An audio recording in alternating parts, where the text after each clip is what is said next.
Assalamualaikum warahmatullahi wabarakatuh. Halo adik-adik, teman-teman sekalian. Perkenalkan, nama saya Fistolia Zara. Di sini saya akan menjelaskan barisan dan deret geometri. Ya, langsung saja. Itu pengertian. Pengertian apa sih barisan geometri dan deret geometri? Yaitu barisan geometri adalah barisan yang nilai setiap sukunya didapat dari suku sebelumnya melalui perkalian dengan suatu bilangan. Perbandingan atau rasio antara nilai suku-suku yang berdekatan selalu sama, yaitu R.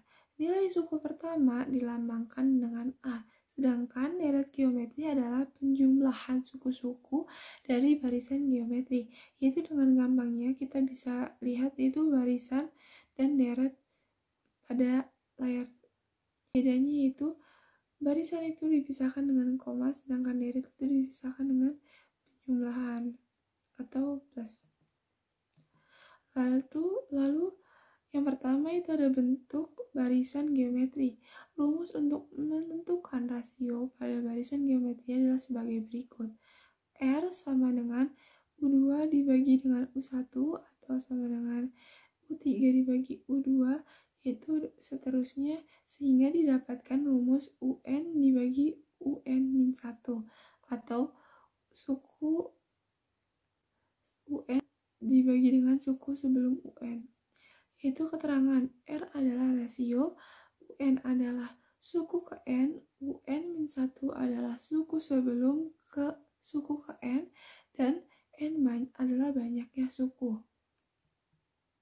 Lalu yang kedua ada suku ke N barisan geometri.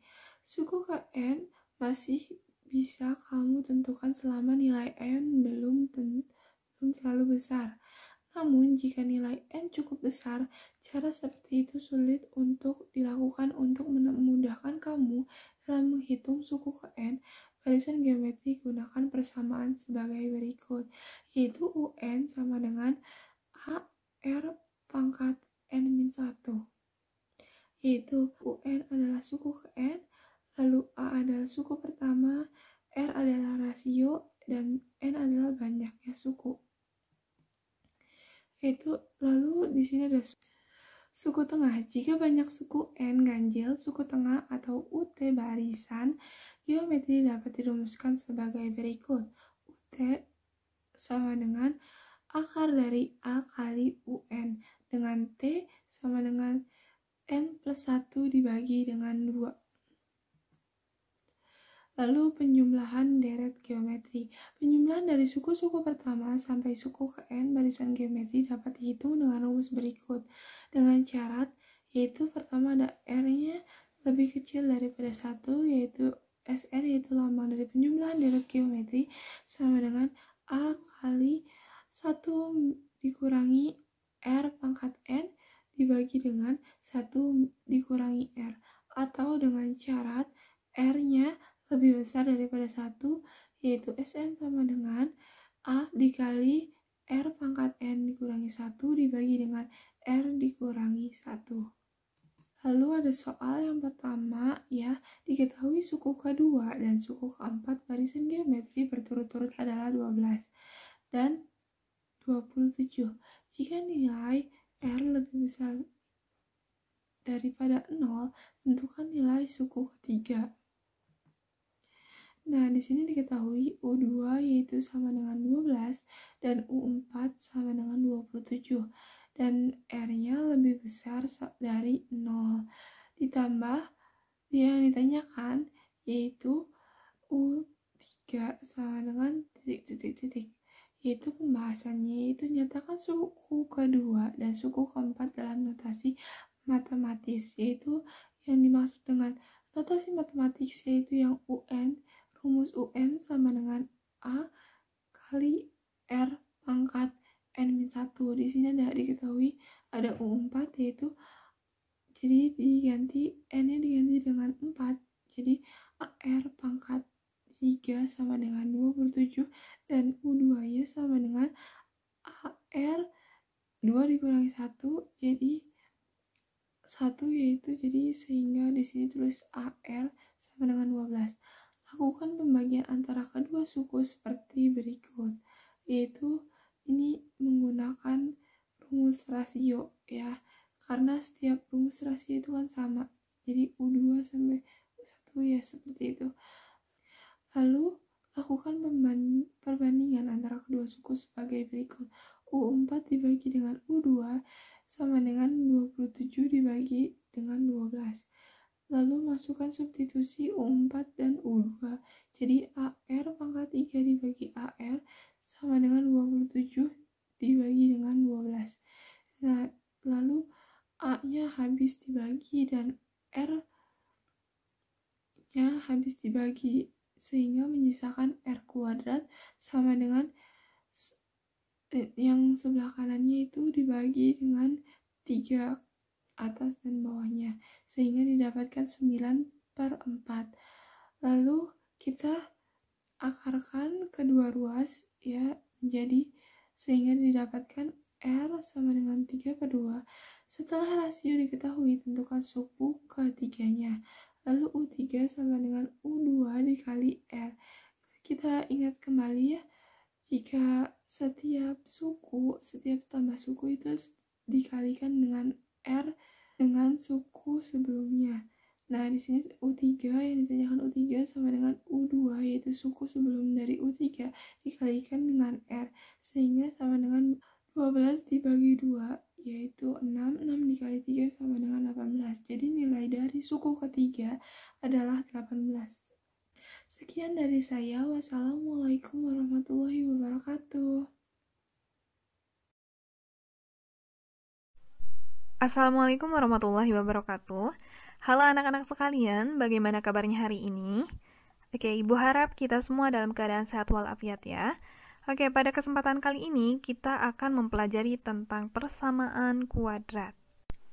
Oke, persamaan kuadrat ini merupakan materi yang aplikatif banget ya, makanya wajib untuk dikuasai. Oke, salah satu contoh penggunaan persamaan kuadrat di dalam pelajaran fisika misalnya. Nah, kalau kalian menendang bola, kemudian bolanya itu berbentuk lintasan parabola. Nah, maka dengan persamaan kuadrat, kalian itu akan bisa menentukan detik keberapa bola tersebut itu akan menyentuh tanah. Oke, sebelumnya kita harus mengetahui dulu ya tujuan pembelajaran kita hari ini. Oke, yang pertama, siswa dapat memahami persamaan kuadrat. Yang kedua, siswa mampu membedakan mana yang termasuk persamaan kuadrat, mana yang bukan. Lalu yang ketiga, siswa dapat menentukan akar-akar persamaan kuadrat dengan teknik faktorisasi. Nah, sekarang apa sih persamaan kuadrat itu? Jadi persamaan kuadrat itu merupakan kalimat terbuka yang menggunakan relasi sama dengan dan pangkat tertinggi dari variabelnya sama dengan 2. Ingat ya, menggunakan relasi sama dengan dan pangkat tertinggi dari si variabelnya itu sama dengan 2. Nah, untuk lebih jelasnya kita lihat bentuk umum persamaan kuadrat, yaitu AX kuadrat ditambah BX ditambah C sama dengan 0. Dengan A-nya sebagai koefisien X kuadrat, B-nya sebagai koefisien X, C-nya sebagai konstanta. Dengan A, B, C itu merupakan elemen bilangan real, dan A-nya tidak boleh sama dengan 0. Nah, dari paparan berikut, manakah yang merupakan persamaan kuadrat? Yang pertama, X pangkat 2 ditambah 9X ditambah 20 sama dengan 0. Nah, apakah ini merupakan persamaan kuadrat? Nah, berdasarkan syarat yang tadi, ini merupakan persamaan kuadrat. Alasannya, yang pertama, pangkat tertinggi dari variabelnya itu 2, ya, X kuadrat, maka memenuhi. Yang kedua, relasinya itu sama dengan, nah, sehingga ini merupakan persamaan kuadrat. Nah, lalu yang kedua, 2B pangkat 3 min 5B min 9 sama dengan 0. Nah, ini bukan persamaan kuadrat. Kenapa? Karena variabel pangkat tertingginya itu 3, walaupun di sini relasinya itu sama dengan. Yang ketiga, 3x pangkat 2 ditambah 4x dikurangi 30 lebih dari sama dengan 0. Nah, apakah ini persamaan kuadrat? Jawabannya adalah bukan, karena relasinya itu lebih dari sama dengan, bukan sama dengan. Meskipun variabel pangkat tertingginya itu 2. Jadi, dari ketiga soal ini, yang merupakan persamaan kuadrat yang memenuhi syaratnya adalah yang pertama. Berikutnya, ada jenis-jenis persamaan kuadrat. Yang pertama, persamaan kuadrat biasa, yaitu jika si A-nya tidak sama dengan 0. Contoh, X pangkat 2 min 5X ditambah 6 sama dengan 0. Koefisien X kuadrat atau A-nya itu sama dengan 1, artinya A-nya tidak sama dengan 0. Yang kedua, persamaan kuadrat murni, yaitu jika si B-nya itu sama dengan 0. Contoh, X pangkat 2 min 16 sama dengan 0. Nah, ini A-nya 1, B-nya 0, C-nya min 16. Nah, ini dinamakan persamaan kuadrat murni. Lalu yang ketiga, persamaan kuadrat tidak lengkap, yaitu jika si C-nya itu sama dengan 0. Contoh, X pangkat 2 min 3X sama dengan 0. Di sini A-nya 1, B-nya min 3, C-nya sama dengan 0. Nah, jadi persamaan kuadrat biasa jika A-nya sama dengan, tidak sama dengan 0, terus persamaan kuadrat murni jika B-nya sama dengan 0, dan persamaan kuadrat tidak lengkap jika si C-nya itu sama dengan 0. Di dalam persamaan kuadrat ada istilah akar persamaan kuadrat. Masih ingat tadi bentuk umum persamaan kuadrat? AX kuadrat ditambah BX ditambah C sama dengan 0 kan? Nah, akar persamaan kuadrat merupakan nilai X yang memenuhi persamaan kuadrat. Nah, dalam satu persamaan kuadrat, maksimal mempunyai 2 akar saja. Nah, bagaimana sih cara mencari akar-akar persamaan kuadrat? Nah, untuk mencari akar-akar persamaan kuadrat, ada 3 cara. Yang pertama, teknik faktorisasi. Yang kedua, teknik melengkapkan kuadrat sempurna. Yang ketiga, rumus kuadratik. Namun, di sini kita hanya akan membahas teknik faktorisasi saja. Nah, sekarang teknik faktorisasi untuk persamaan kuadrat dengan A sama dengan 1.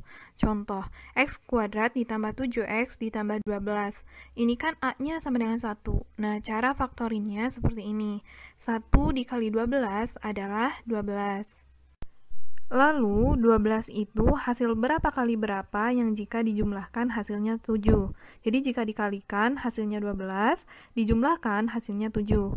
Yaitu 3 dan 4, karena 3 kali 4 sama dengan 12, dan kalau dijumlahkan 3 dan 4 sama dengan 7. Maka langkah pemfaktorannya adalah, kita tulis dulu nih, pertama kurung, kita isi kurungnya.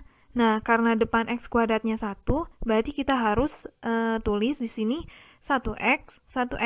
Faktornya tadi kita udah dapat, plus 3 dan plus 4. Kemudian, kita ambil X plus 3 sama dengan 0, dan X plus 4 sama dengan 0. Dari X plus 3 sama dengan 0, kita dapat X-nya sama dengan min 3, ya, karena pindah ruas. Begitupun dengan X plus 4 sama dengan 0, berarti X-nya sama dengan min 4. Nah, X sama dengan min 3, dan X sama dengan min 4 ini merupakan akar-akar persamaan kuadrat X kuadrat ditambah 7X ditambah 12 sama dengan 0. Selanjutnya, teknik pemfaktoran dengan A tidak sama dengan 1. Contoh, 2X kuadrat ditambah 7X ditambah 6 sama dengan 0. Nah, depan X kuadrat itu sama dengan 2, berarti A-nya tidak sama dengan 1. Nah, cara faktorinnya gini, 2 dikalikan dengan 6, yaitu 12. Nah, 12 ini kita cari faktornya, berapa kali berapa yang hasilnya 12, ketika dijumlahkan, faktornya tersebut adalah 7. Oke, berarti 3 dikali 4 ya, karena 3 kali 4 itu 12, dijumlahkan itu 7.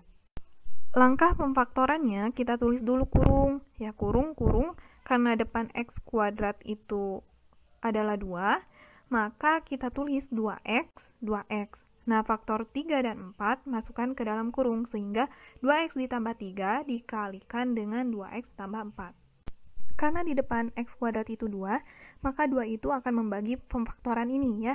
2X ditambah 3, 2X ditambah 4 dibagi 2. Nah, selanjutnya, 2 ini itu bisa membagi salah satunya ya. Jadi bisa membagi 2X ditambah 3, bisa membagi 2X plus 4. Nah, kita ambil 2X plus 4 agar tidak hasilnya itu tidak menjadi pecahan gitu. Nah, lalu didapatkan 2X ditambah 3 dikalikan dengan X plus 2 sama dengan 0. Nah, kita ambil 2X plus 3 sama dengan 0, didapatkan X-nya sama dengan min 3 per 2. Dan X plus 2 sama dengan 0, didapatkan X-nya sama dengan min 2, sehingga X yang min 3 per 2 dan X sama dengan min 2 itu merupakan akar-akar persamaan kuadrat dari 2X kuadrat ditambah 7X ditambah 6 sama dengan 0. Selanjutnya, persamaan kuadrat dengan bentuk AX kuadrat ditambah BX sama dengan 0. Contoh, tentukan akar-akar persamaan kuadrat X kuadrat min 8X sama dengan 0. Nah, oke, jadi kan X kuadrat min 8X sama dengan 0. Di sini kan sama-sama punya X ya. X-nya dikeluarkan 1, jadi X dikalikan dengan X min 8 sama dengan 0. Nah, X-nya sama dengan 0, berarti X min 8 sama dengan 0, sehingga didapat X-nya sama dengan 8. Sehingga X sama dengan 0 dan X sama dengan 8 itu merupakan akar-akar persamaan kuadrat dari X kuadrat min 8X sama dengan 0. Selanjutnya, persamaan kuadrat dengan bentuk AX kuadrat ditambah C sama dengan 0. Contoh, tentukan akar-akar persamaan kuadrat 4X kuadrat min 9 sama dengan 0. Oke, kita tulis lagi ya, soalnya 4X kuadrat min 9 sama dengan 0. Nah, akar dari 4 berapa? 2. Maka kita tulis 2X, 2X. Lalu akar dari 9 berapa? 3, kan? Nah, kita tulis plus 3 min 3. Sehingga kita nemu nih faktornya 2x plus 3 sama dengan 0 dan 2x min 3 sama dengan 0. Sehingga didapat untuk 2x tambah 3 sama dengan 0, 2x-nya itu sama dengan min 3. Sehingga didapat x-nya sama dengan min 3 per 2. Untuk 2x min 3 sama dengan 0, maka 2x sama dengan 3. Sehingga didapat x-nya sama dengan 3 per 2. Nah, x min 3 per 2 dan x 3 per 2 merupakan akar-akar persamaan kuadrat dari 4x kuadrat min 9 sama dengan 0. Kesimpulan dari pembelajaran kali ini adalah bahwa persamaan kuadrat itu merupakan kalimat terbuka yang menggunakan relasinya itu sama dengan, dan pangkat tertinggi dari variabelnya itu sama dengan 2. Nah, bentuk umumnya AX kuadrat ditambah BX ditambah C sama dengan 0. Dengan A-nya tidak boleh sama dengan 0, dan ABC-nya itu merupakan elemen bilangan real. Lalu jenis-jenis persamaan kuadrat itu ada 3 tadi ya, persamaan kuadrat biasa, persamaan kuadrat murni, dan persamaan kuadrat tidak lengkap. Dan untuk akar persamaan kuadrat, yaitu merupakan nilai X yang memenuhi persamaan kuadrat. Dan cara mencari akar persamaan kuadrat itu ada 3, teknik faktorisasi, teknik melengkapkan kuadrat sempurna, dan rumus kuadratik. Oke, terima kasih sebelumnya. Sekian pertemuan kali ini, kurang lebihnya mohon maaf. Wassalamualaikum warahmatullahi wabarakatuh. Assalamualaikum warahmatullahi wabarakatuh. Perkenalkan, nama saya Wulan Rismawati Dewi dengan NIM 11920500121, kelas 4C Pendidikan Matematika. Di sini saya akan membahas mengenai operasi hitung bentuk aljabar. Nah, langsung saja kita bahas tentang operasi hitung bentuk aljabar. Materi ini ada pada Matematika SMP kelas 7. Nah, kompetensi dasar atau KD-nya bisa dilihat dengan indikator pencapaian kompetensi IPK. Bisa dilihat juga.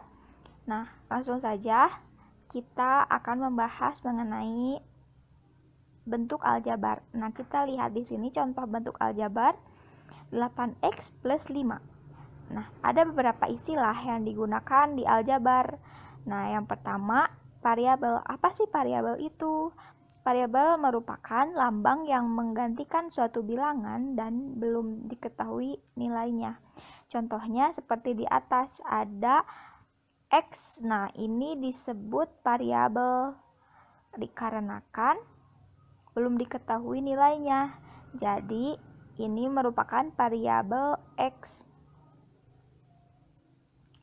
Nah, yang kedua, ada konstanta. Konstanta merupakan sebuah bilangan yang tidak mengandung variabel dan sudah diketahui nilainya dengan jelas. Contohnya seperti di atas. Nah, di sini ada 8. Nah, 8 di sini dinamakan konstanta. Nah, di sini ada juga suku. Suku merupakan variabel dan konstanta pada bentuk aljabar yang dipisahkan oleh operasi penjumlahan atau pengurangan. Contohnya seperti di atas, X dan 5. Jadi, X ini dipisahkan oleh penjumlahan 5. Lalu suku itu dibagi 2, ada suku sejenis dan ada suku tak sejenis. Nah, suku sejenis itu suku yang memiliki variabel dengan pangkat yang sama, sedangkan suku tak sejenis suku yang memiliki variabel dengan pangkat tidak sama. Kita lanjut ke operasi hitung bentuk aljabar. Nah, pertama ada penjumlahan dan pengurangan. Pada bentuk aljabar, operasi penjumlahan dan pengurangan hanya dapat dilakukan pada suku-suku yang sejenis. Memiliki sifat-sifat. Yang pertama, si sifat komunitatif penjumlahan, yaitu A plus B sama dengan B plus A. Kemudian ada sifat asosiatif penjumlahan, yaitu A plus dikalikan B plus C sama dengan A plus B tambah C. Nah, kita misalkan dengan kehidupan sehari-hari, penjumlahan 2 apel dan 3 nanas, hasilnya bukan 5 apel, bukan pula 5 nanas, tetapi hasilnya akan tetap 2 apel dan 3 nanas. Nah, saya akan memberikan contoh soal yang salah dan contoh soal yang benar. Nah, kesalahan yang sering dilakukan itu seperti 8x kurang 5y itu sama dengan 3x. Padahal yang benarnya itu 8x kurang 5y itu kan ini tidak sejenis variabelnya itu. Jadi kita pisahkan menjadi 8x min 5y, tetap saja. Karena penjumlahan dan pengurangan hanya dapat dilakukan pada suku-suku yang sejenis. Jadi hasilnya akan tetap saja. Lalu yang 8y min 5y tambah 3x sama dengan 3x tambah 3y.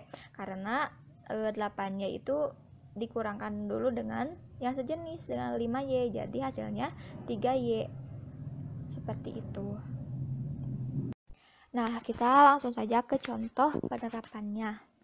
Nah, contoh soal yang pertama, bentuk sederhana dari 4x tambah 12y kurang 10z kurang 8x tambah 5y kurang 7z adalah, mohon maaf. Nah, jawab 4x. Nah, di sini kita kumpulkan variabel yang sama. Nah, di sini 4x dengan 8x, lalu 12y dengan y lagi, yaitu 12y tambah 5y. Dan variabel z dengan variabel z lagi, yaitu min 10 dengan min 7. Nah, langsung kita jumlahkan. 4 kurang 8 yaitu min 4x tambah 12 tambah 5 itu 17y, dan min 10 kurang 7 itu min 17z. Nah, langsung kita ke contoh soal yang kedua. Jumlah dari 2p tambah 3q kurang 4 dan p kurang 3q tambah 2 adalah, nah, jawab kita tulis kembali dan kasih tanda kurung supaya terlihat. Nah, kita tulis kembali 2p tambah 3q kurang 4 tambah pi kurang 3q tambah 2 itu dikeluarkan dari tanda kurung dan disatukan. Nah, kita satukan kembali variabel p dengan variabel p, variabel q dengan variabel q, dan konstansa dengan konstansa. Nah, jadi hasilnya 2pi tambah pi itu sama dengan 3p. Nah, 3q kurang 3q itu 0 atau tidak ada hasilnya, dan 4 tambah 2 itu negatif 2. Nah, jadi hasilnya itu 3p min 2. Nah, langsung kita ke operasi bentuk aljabar perkalian dan pembagian. Nah, di sini operasi perkalian dan pembagian itu memiliki 3 sifat. Yang pertama ada sifat komunitatif, dan yang kedua ada sifat asosiatif perkalian, dan yang ketiga ada sifat distributif. Nah, pada bahasan ini akan dibahas tentang suku 1 dengan suku 2 atau suku 1 dengan suku lebih. Nah, A perkalian suatu bilangan dengan suku 2 atau lebih. Contohnya, gunakan hukum distributif untuk menyelesaikan perkalian berikut. A, 4 dikalikan P min 3. Penyelesaiannya 4 kali P tambah 4 kali min 3. Jadi 4 kali P sama dengan 4P, 4 kali min 3 sama dengan min 12. Jadi hasil dari 4 dikalikan P min 3 sama dengan 4P min 12. Nah, B. Perkalian suku 2 dengan suku 2.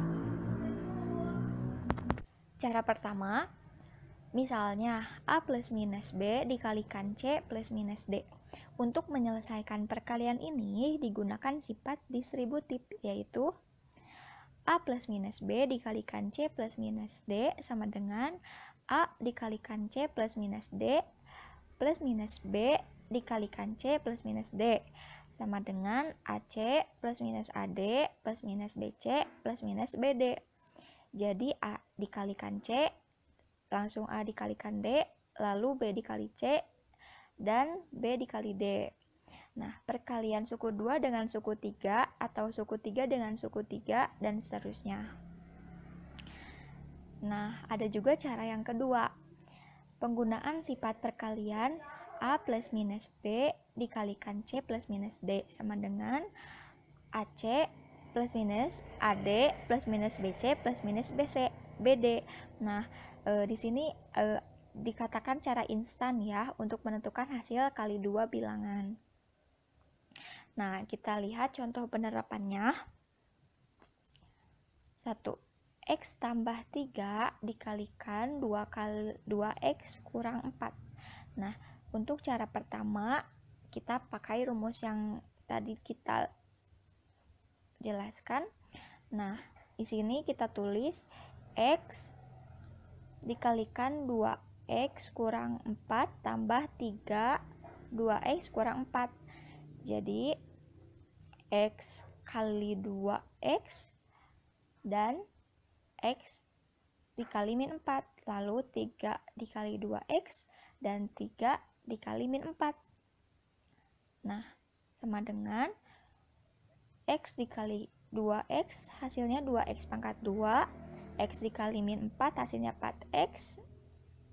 Nah, hasilnya menjadi 2x2 tambah 2x min 12. Langsung cara kedua, kita langsung saja kalikan X kali 2x dan 3 dikali min 4. 3 dikali min 2x. Nah, hasilnya itu sama 2x pangkat 2 tambah 2x min 12. Nah, jadi hasilnya sama-sama saja, tinggal kita pilih mau cara 1 atau cara 2. Lebih baik kita memilih cara yang cepat saja untuk perkalian seperti ini. Nah, untuk pembagian bentuk aljabar, untuk A tidak sama dengan 0 dengan A, M dan N bilangan bulat, maka berlaku A pangkat M bagi A pangkat N sama dengan A pangkat M kurang N. Pembagian bentuk aljabar akan lebih mudah jika dinyatakan dalam bentuk pecahan. Nah, kita simak contoh soal berikut. Tentukan hasil dari 6x pangkat 2y pangkat 3 min 8xy pangkat 2 bagi 2xy. Penyelesaian. Nah, kita tulis terlebih dahulu soalnya, lalu kita jabarkan menjadi pecahan. Nah, kita tulis 6x pangkat 2 y pangkat 3 per 2xy kurang 8xy pangkat 2 per 2xy. Nah, sama dengan 6 per 2 x 2 kurang 1 y 3 kurang 1 min 8 per 2 x 1 kurang 1 y pangkat 2 min 1.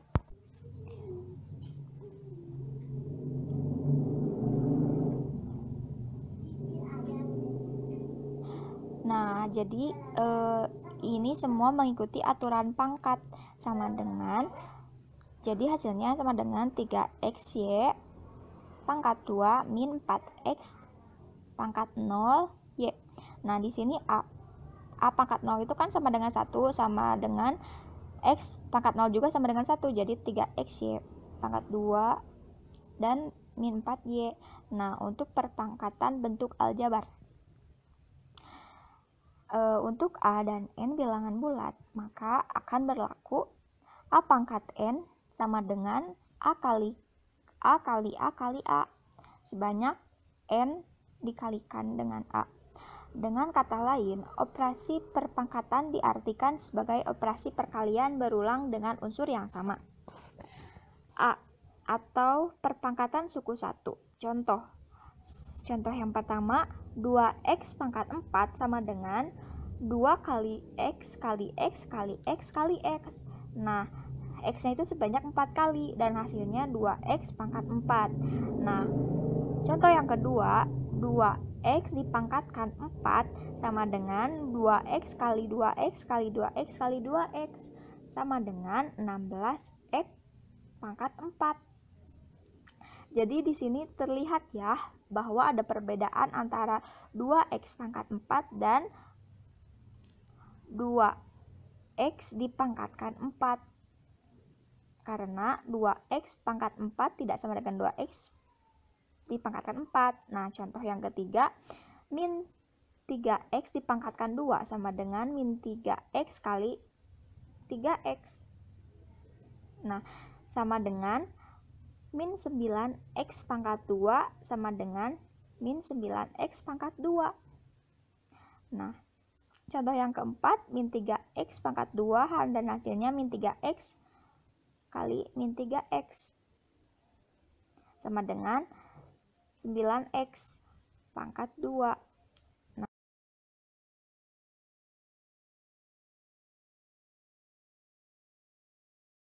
AS. Mungkin sekian video pembelajaran dari saya. Mohon maaf bila banyak kesalahan. Tetap semangat dalam belajar matematika. Terus latihan, karena itu kunci dari menguasai pembelajaran matematika. Wassalamualaikum warahmatullahi wabarakatuh.